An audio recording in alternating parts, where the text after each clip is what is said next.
I don't care how deep a pit you dug, God's grace is deeper still. I don't care how wide you've roamed in your prodigal journey, God's grace is wider still. So it's not your past that's keeping you from your future. You want to know what it is? My best guess, there's probably several things, but my best guess that the biggest barrier that you have is not fear out there. Oh, there's giants in the land. There's this big temptation. And it's not the fear out there. It's the comfort right here. The Lord had said to Abram, leave your native country and your relatives and your father's family and go to the land I will show you. So here's what God is asking. I want you to leave two things, country and relatives, place and people. I want you to give it up. Now that's a big ask. So there has to be a big promise on the other side. And it was big. In fact, it was bigger than big.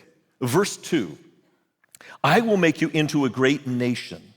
I will bless you and make you famous, and you will be a blessing to others. I will bless those who bless you and curse those who treat you with contempt. All the families on earth will be blessed through you. Look at that. Abram, I'm going to make you a nation. And he's called by God to go to a country. Where am I going to go, God? And God just says, I'll show you on the way.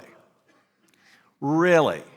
And you're going to have kids. And he goes, really? Like I'm 70. Okay, that's not the big problem. The big problem is Sarah is about the same age. And look, if you're a 70-year-old woman, you don't expect to get pregnant. But God's good to his word. God is asking for a big thing, but promising something bigger.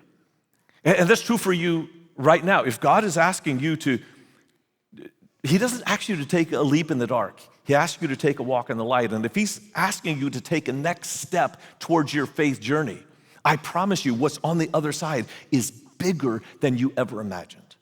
The journey of Abraham to full faith was over 30 years. Don't be so hard on yourself. Yeah, you need to take steps, but it's not going to happen overnight. God doesn't want you to master a miracle. He wants you to master the mundane right here today. What's your best next step? Some of you are thinking, man, I really want my prayer life. I believe that if I talk to God, he'll listen. And I believe that he will say yes to my prayers. And then you let it drop to your heart and you go, oh, I feel God. Does you no good until you take the next step of praying, of reading your Bible and actually being diligent in your faith journey. God is asking Abram a big thing. And when Abram asks God, like, can you give me any assurance? God said, yes, I can. Now, when we sign a contract, we do it with pen and ink on paper. They did it in blood, through a sacrifice.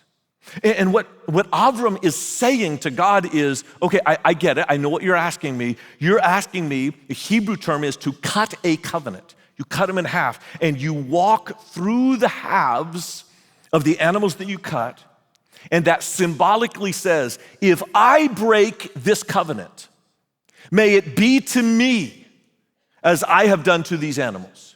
You can do to me what I've done to the animals. So he's shooing off the birds.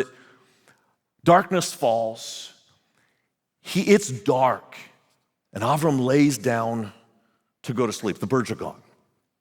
And in the darkness, he starts to dream. And these are night terrors, not just nightmares. He's like terrified in his dreams. And suddenly he wakes up to this bright light.